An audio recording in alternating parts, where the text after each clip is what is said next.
Cuentos de los hermanos Grimm. El rey de la montaña de oro. Había una vez un mercader que tenía 2 hijos, un niño y una niña, tan pequeñitos aún que todavía no corrían. Poseía también 2 barcos en la mar, cargados con ricas mercaderías, y estaba esperando el dinero de su venta cuando llegó la noticia de que ambos se habían perdido.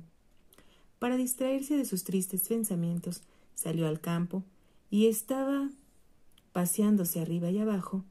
Entonces se le apareció súbitamente un duendecillo negro que le preguntó por qué estaba tan triste. El mercader le dijo: «Te lo contaría enseguida si me pudieras ayudar».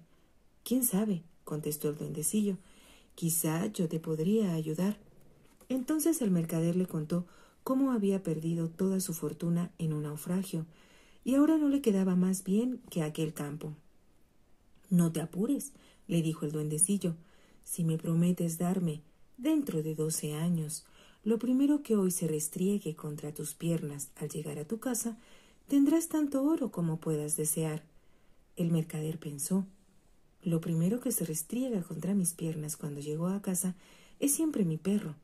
No pensó siquiera en sus hijos y dijo que sí, y dio al duendecillo su palabra en un documento firmado y sellado, y se fue a su casa.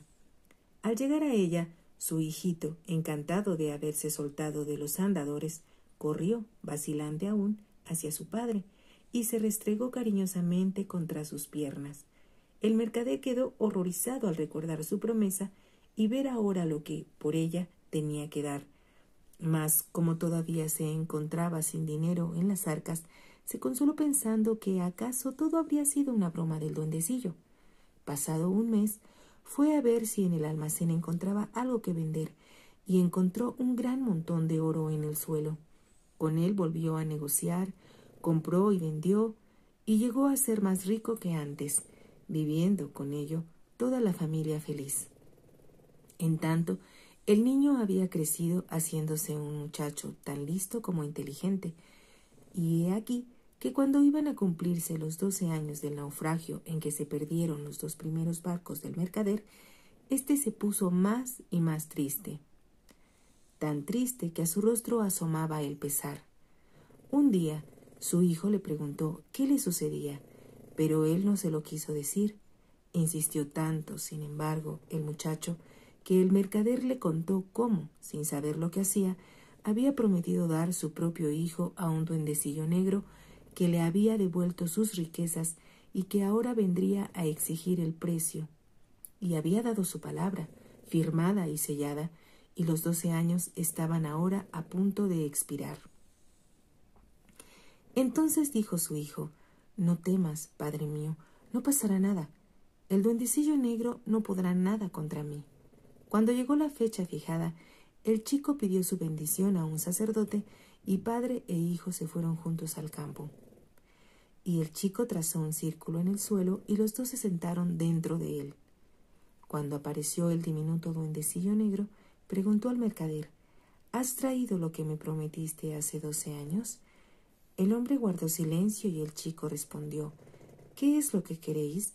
El duendecillo dijo: «No vengo por ti, sino por tu padre». Pero fue el hijo quien contestó: «Vos engañasteis a mi padre. Devolvedme su compromiso firmado». «Oh, no», dijo el hombrecillo, «no quiero ceder mis derechos». Hablaron largo rato y por último decidieron que, como el hijo ya no pertenecía a su padre y no quería pertenecer a su enemigo, se embarcaría en un bote que fuera río abajo y que el propio padre impulsaría, dando así su hijo al río. El joven, pues, se despidió de su padre y se metió en el bote, que el padre empujó. Después, imaginando que había perdido a su hijo para siempre, regresó a su casa, más triste que nunca.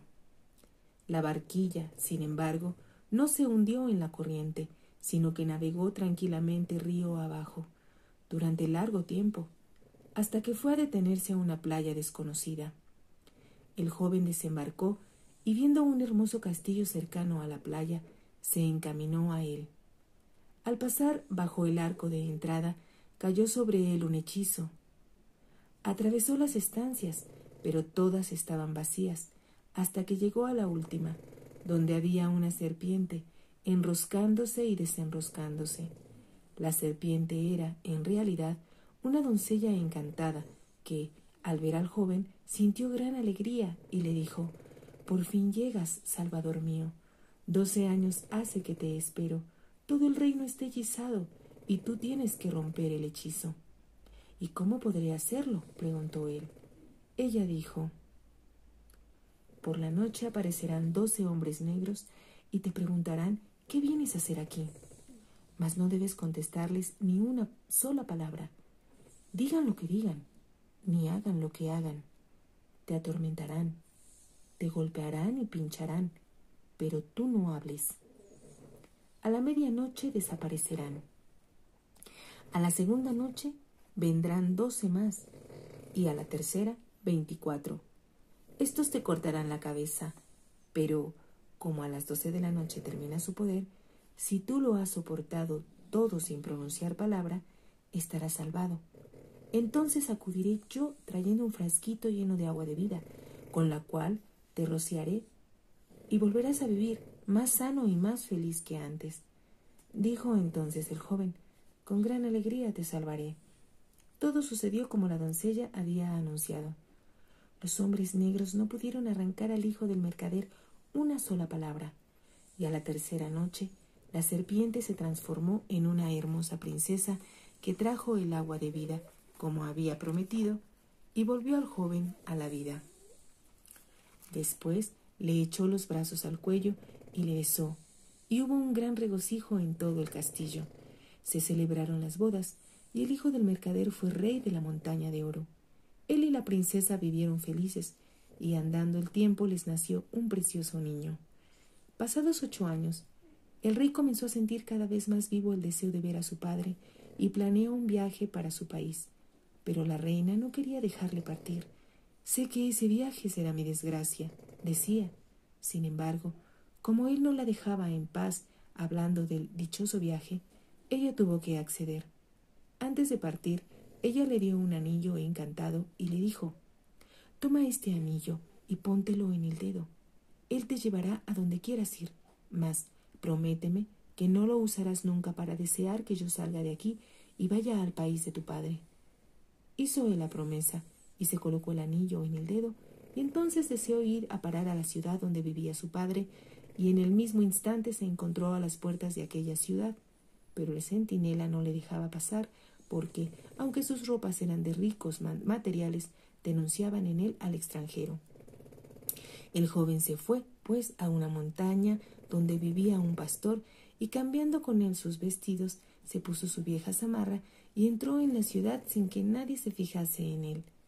Al llegar a casa de su padre, su primer pensamiento fue darse a conocer, pero su padre, no imaginando que pudiese ser su hijo, le contó que había tenido un hijo, pero que hacía largos años que había muerto, y creyendo, en efecto, que su visitante era un pobre pastor, le ofreció un plato de comida.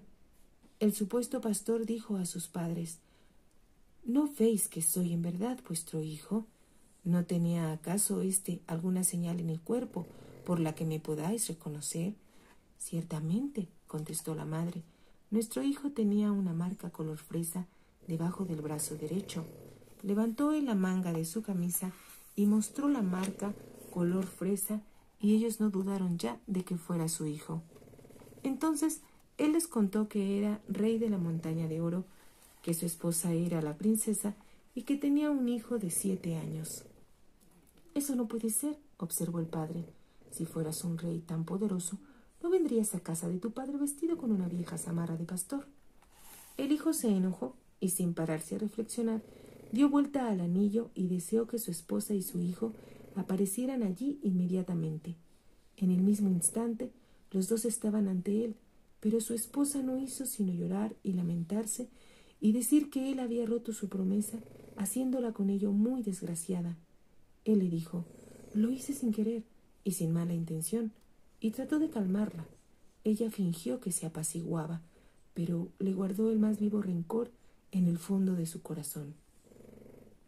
Poco tiempo después, él la sacó de la ciudad y la llevó al campo, mostrándole el río en que había navegado en el barquichuelo. Después dijo: «Estoy cansado. Voy a descansar un poco». Se echó apoyando la cabeza en el regazo de su esposa y no tardó en quedarse dormido. Apenas le vio cerrar los ojos. Ella le quitó el anillo, se lo puso en su dedo y echó a correr, dejando solo una chelenita junto a él. Después tomó al niño en sus brazos y deseó vivamente encontrarse lejos, encontrarse en su propio reino. Cuando él despertó se encontró solo. Esposa e hijo se habían marchado. El anillo había desaparecido de su dedo y solo una chinela había quedado olvidada junto a él. «Ahora no puedo volver a casa de mis padres», pensó. «Dirán que soy un brujo y un embaucador. Iré andando, hasta que vuelva a encontrar mi propio reino otra vez». Y echó a andar, y por fin llegó a una montaña donde 3 gigantes estaban peleándose por las partijas de la herencia de su padre. Al verle pasar le llamaron, diciendo: «La gente pequeña tiene a veces ideas agudas», y le rogaron que repartiera entre ellos la herencia. Consistía esta primero en una espada que, empuñada con la mano derecha y diciendo: «Caigan todas las cabezas, menos la mía», las cabezas de todos los enemigos caían enseguida al suelo. El segundo objeto de la herencia era un manto que tenía el poder de hacer invisible a quien se lo ponía. El tercer don era un par de botas que transportaban a quien se las ponía al lugar por él deseado. Dijo el joven: «Prestadme los 3 dones para cerciorarme, primero, de que están en buen estado». Y se echó encima el manto y quedó invisible. Luego volvió a su forma natural y dijo: «El manto está bien, ahora dadme la espada». Pero los gigantes dijeron: «No te damos la espada, porque si se te ocurre decir las palabras mágicas, nuestras cabezas caerán al suelo y solo la tuya quedará sobre tus hombros». Por fin, sin embargo, accedieron a dársela, a condición de que la probaría en un árbol. Cumplió su palabra, y la espada atravesó el tronco del árbol como si fuera una pajilla. Les pidió entonces las botas, pero ellos le dijeron: «No podemos dártelas. Si se te ocurre irte con ellas a la cima de una montaña, nosotros nos quedamos aquí sin nada». «No», dijo él, «no lo haré». Le dieron pues las botas también, y sucedió que, al verse en posesión de los 3 dones, ya no pensó sino en su esposa y su hijito, y sin poderlo remediar, se dijo: «Oh, si pudiera ir de nuevo a la montaña de oro», e inmediatamente desapareció de la vista de los gigantes, llevándose consigo su herencia. Al acercarse a su hermoso castillo, oyó músicas de violines y flautas y gritos de alegría. Preguntó a las gentes y le dijeron que la reina estaba celebrando sus bodas con un nuevo marido. Él se enfureció y dijo: «Ah, falsa criatura, ahora me engaña, después de haberse escapado cuando yo estaba dormido». Se envolvió en el manto y entró en el castillo, invisible a todas las miradas. Al entrar en el gran salón, vio que se estaba celebrando un gran festín con los más ricos manjares y los vinos más costosos, y muchos invitados que comían y bebían alegremente. En medio de ellos estaba la reina, sentada en el trono, vestida con su atavío más alegre y con la corona en la cabeza. Él fue a colocarse detrás de ella, sin que nadie le viera. Cada vez que la reina ponía un trocito de comida en su plato, él lo cogía y se lo comía, y cuando el copero llenaba su vaso, él se lo bebía. Los criados servían incesantemente su plato y su vaso, y, sin embargo, siempre estaban vacíos. Por último, ella se encolerizó y se retiró a su alcoba, llorando, y él la siguió, y ella se decía: «Es que estoy todavía en poder del demonio, es que no llegará nunca mi Salvador». Entonces él se acercó a ella y le dijo: «¿Acaso no vino tu Salvador una vez? Aquí estoy ahora, contigo, que tan cruelmente me engañaste. ¿Es que yo merecía que me trataras así?». Y volviendo a hacerse visible, ordenó: «Que se suspenda la boda. Ha vuelto el verdadero rey». Los reyes, princesas y nobles que estaban allí se rieron, despreciativos, pero él volvió a preguntarles: «¿Queréis iros o no?». Ellos trataron de sujetarle, pero él blandió la espada diciendo: «Caigan todas las cabezas, menos la mía». y todas las cabezas cayeron al suelo, y él fue el único rey y señor de la montaña de oro. Si te ha gustado este cuento, te pido que te suscribas a mi canal para seguir escuchando muchos más, y si me regalas un like, muchas gracias.